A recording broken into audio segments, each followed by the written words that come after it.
Hi, I'm Anthony Shave. In this session, you will learn about delegation, about why this simple skill is so important, and about how you can become a master at it. Let's start by defining delegation. Delegation is to entrust a task or responsibility to another person, typically someone who is less senior than you. It is not ordering or telling someone to do something. It's asking someone to do something, and asking it in a certain way, with clear explanation, guidelines, explicit expectations, and agreement. So why is delegation so important? Well, let's start by me asking you a few questions. Do you often feel overwhelmed with too many tasks to do? Do you work excessively long hours? Are deadlines often missed?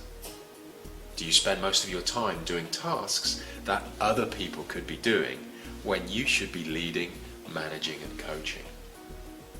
Do your team members know exactly what is required of them?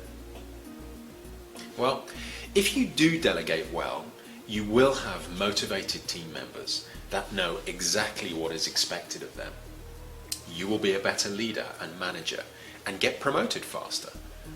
You will have more time to focus on the things that you should be doing. Your team will need less supervision and they will feel empowered, and you will feel less stressed. You'll get more done in less time, and you can focus on what's important, like the vision, strategy, and coaching. If you don't delegate, you will not be a better leader or manager, and you probably won't get promoted. Your team members will not know exactly what's required of them. You may make bad decisions. They will keep coming to you for assistance, and they will waste time doing things that are not required. They will feel confused, and you will feel more stressed than overwhelmed. When I first tried to delegate, I gave my people very few guidelines, and I expected them to work it out by themselves because I didn't want my people to think that I was being a dictator. Consequently, they didn't know what I really wanted or expected, which caused even more problems and conflict. We wasted time, and I got frustrated, and so did they. I thought I was being hands-off and trusting them, but without enough guidance, we just wasted a lot of time. Now I do it differently. I now use the principles of effective delegation, and things are much better. People know what's expected of them. They take ownership for their work. They learn new things. And I get more time to focus on what's important, like client development, strategy, and coaching. Let's now look at the underlying principles here of delegation.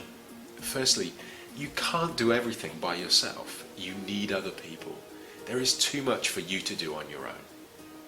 Secondly, other people need to know what's expected of them and how to solve problems if they have them. And thirdly, you must share authority and responsibility with your people. They must then be accountable for what they do. Ultimately, you are of course accountable because you're the leader and you delegated a task to them. Let's just say a little bit more about that last point. When you delegate, you give the other person sufficient authority to make decisions and take actions. They are responsible for getting the task done and deciding how it's to be done within the guidelines that you've given them.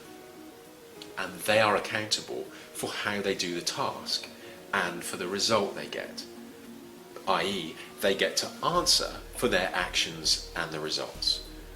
But ultimately, like I said, you are accountable for the result because you're the leader and you delegate it to them. So what are the barriers to delegation? Well, many managers make the following excuses for not delegating.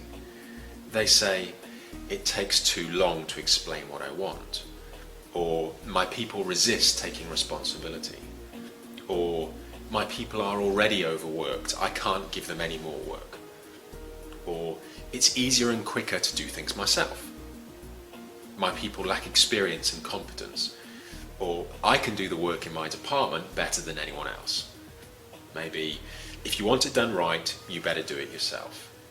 Or maybe, my employees won't like me if I expect too much of them. But these are probably not the real reasons. The real reasons are probably the following beliefs. I'm the manager, and so therefore I should be in control.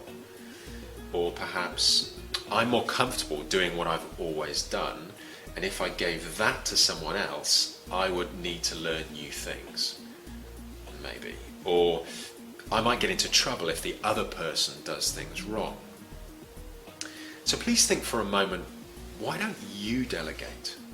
Honestly, why don't you delegate more? Of course, sometimes your people will resist your efforts to delegate to them. They may feel that they don't know how to do what you're asking of them. They may feel that you're imposing more work on them. They think they will not get any reward for doing the extra work. Or maybe they think that they might get criticised if they fail.